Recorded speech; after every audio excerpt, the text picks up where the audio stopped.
आज की जो स्टोरी है वो राजस्थान की है और इस बात को ऑलमोस्ट 4 साल हो चुके हैं। राजस्थान का एक फेमस हॉन्टेड विलेज है कुलधारा। ये स्टोरी उसी के पास में सिचुएटेड एक गांव की है। कुलधारा के बारे में तो आपको पता ही होगा कि यहाँ पे अजीब अजीब सी आवाज़ें आती हैं। पूरा गांव खाली हो चुका लेकिन आज भी यहाँ पे परछाइयाँ देखी जाती हैं, इसलिए यहाँ पे शाम को जाना स्ट्रिक्टली मना है। तो स्टार्ट करते हैं आज की स्टोरी। आज की जो स्टोरी रहेगी मैं मेरे सब्सक्राइबर के पॉइंट ऑफ व्यू से बताऊँगा जिसने मुझे ये स्टोरी भेजी है।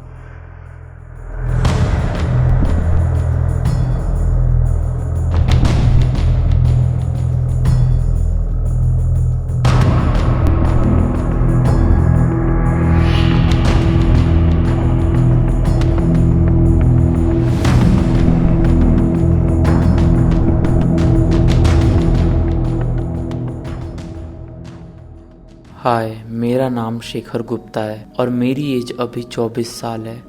ये बात 4 साल पुरानी है। हम 3 दोस्त हर साल कहीं ना कहीं घूमने जाते हैं, तो इस बार हमने डिसाइड किया कि हम राजस्थान जाएंगे क्योंकि वहाँ पे राज की दीदी रहती हैं अपने हस्बैंड के साथ। तो हम 3 दोस्त, मैं, राज और अर्पित, अपना बैग पैक करके ट्रेन में चढ़ जाते हैं। टिकट कंफर्म हो जाती है क्योंकि 2 महीने पहले से ही हमने टिकट बुक करवा दी थी। हम तीनों रात में मस्ती कर रहे होते हैं, तभी एक अंकल हमसे पूछते हैं कहाँ तक जाओगे। हमने बोला उदयपुर तक। उन्होंने बोला वहाँ घूमने जा रहे हो। हमने कहा हाँ। उन्होंने फिर कहा उदयपुर से 20 किलोमीटर दूर कुलधारा एक गांव है, वहाँ ज़रूर जाना। मैं हमेशा मेरे दोस्तों के साथ वहाँ जाया करता था। अगले दिन सुबह ट्रेन हमें उदयपुर रेलवे स्टेशन उतार देती है। वहाँ से हम राज की दीदी के यहाँ चले जाते हैं। उनका घर काफ़ी पुराना रहता है क्योंकि वो गवर्नमेंट के क्वार्टर में रहते हैं। मुझे घर की वाइज बिल्कुल अच्छी नहीं लगती, लेकिन मैं इतना ध्यान नहीं देता। हमें हमारा रूम मिल चुका होता है और हम तीनों रात को जल्दी सो जाते हैं क्योंकि हम ट्रेन के सफ़र से थके हुए रहते हैं। मेरी नींद आधी रात में खुलती है और मैं पानी पीने उठता हूँ। रूम में पानी नहीं होता है, पूरे घर में अंधेरा होता है।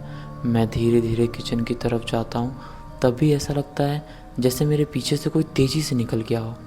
जब मैं पीछे पलटा तो कोई भी नहीं था। मैं आगे बढ़ा, तभी मुझे लगा जैसे टाइल्स पे कुछ लाल कलर सा, चिपचिपा सा। मैं ध्यान नहीं देता, मैं पानी पीता हूँ और रूम में सोने चले जाता हूँ। अगले दिन मैं राज की दीदी से बोलता हूँ कि क्या रात में टाइल्स पे कुछ गिर गया था। उन्होंने मना कर दिया। फिर मैंने भी इस बात पे इतना लोड नहीं लिया। ब्रेकफास्ट करके हम उदयपुर घूमने के लिए निकल ही रहे होते हैं कि मेरा और अर्पित का ध्यान सामने रखी एक कार पे जाता है। वो एक विंटेज कार रहती है जो कि पूरे तरीके से ख़राब हो चुकी होती है। हम दोनों उस कार को ध्यान से देखते हैं और जयपुर घूमने निकल जाते हैं। शाम को जब घर वापस आते हैं तो शाम की 7:30 बज रही होती है।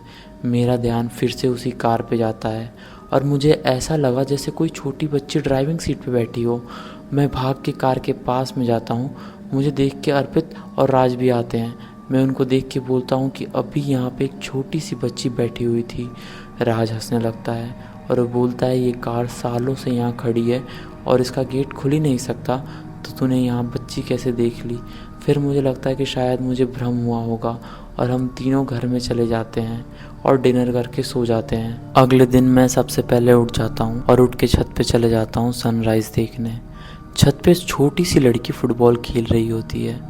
मैं थोड़ी बहुत एक्सरसाइज करता हूँ और थोड़ी देर में नीचे आ जाता हूँ। नीचे मेरी नज़र दीदी पे पड़ती है। वो दरवाजे के पास में नमक छिड़क रहे होते हैं। मैं उनसे पूछता हूँ नमक डालने से चींटी नहीं आती क्या। वो मेरी बात का जवाब नहीं देते। मुझे थोड़ा अजीब लगता है और मैं हमारे रूम में आ जाता हूँ। शाम को हम तीनों कुलधारा घूमने निकल जाते हैं। वैसे तो ये जगह बहुत हॉन्टेड है, लेकिन हम इतनी मस्ती कर रहे थे कि हमें कुछ डरावना लग ही नहीं रहा था। तभी हम डिसाइड करते हैं कि हम तीनों अलग अलग घूमेंगे और हम निकल जाते हैं अलग अलग डायरेक्शन में। आधे घंटे बाद हम तीनों फिर मिलते हैं और इस बार तीनों कुछ नहीं बोलते। सब ने मानो भूत देख लिया हो। और घर जाते समय हम एक दूसरे से बताते हैं कि वहाँ कोई नहीं था, फिर भी किसी के रोने की आवाज़ आ रही थी और ऐसा लग रहा था जैसे कोई घोड़े पे घूम रहा हो। घोड़े के पैर की आवाज़ आ रही थी लेकिन कहीं भी घोड़ा नहीं दिख रहा था। और ये चीज़ तीनों के साथ हुई। अर्पित को तो फोक म्यूज़िक भी सुनाई दिया था। हम घर आ गए थे और हमने घर पे कुछ नहीं बताया। हम डिनर करके सोने चले गए। अचानक मेरी नींद खुली और मेरी नज़र खिड़की की तरफ गई। खिड़की पर मुझे किसी की परछाई दिख रही थी।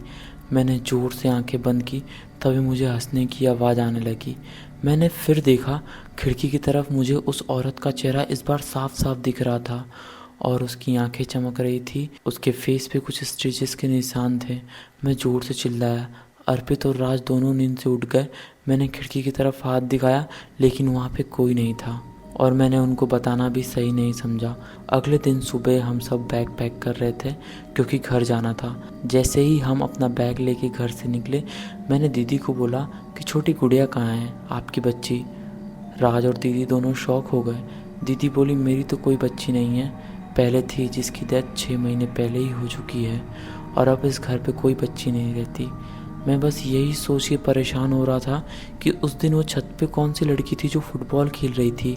अब मुझे बस जल्दी से जल्दी अपने घर जाना था। हम वहाँ से ट्रेन में बैठ गए और वापस अपने घर आ गए।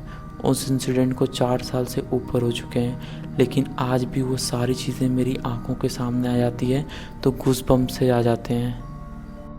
आई होप आपको ये स्टोरी अच्छी लगी होगी। अगर आपके पास भी ऐसी कोई रियल स्टोरी हो तो आप मुझे इस मेल पर शेयर कर सकते हैं। Thank you so much for watching.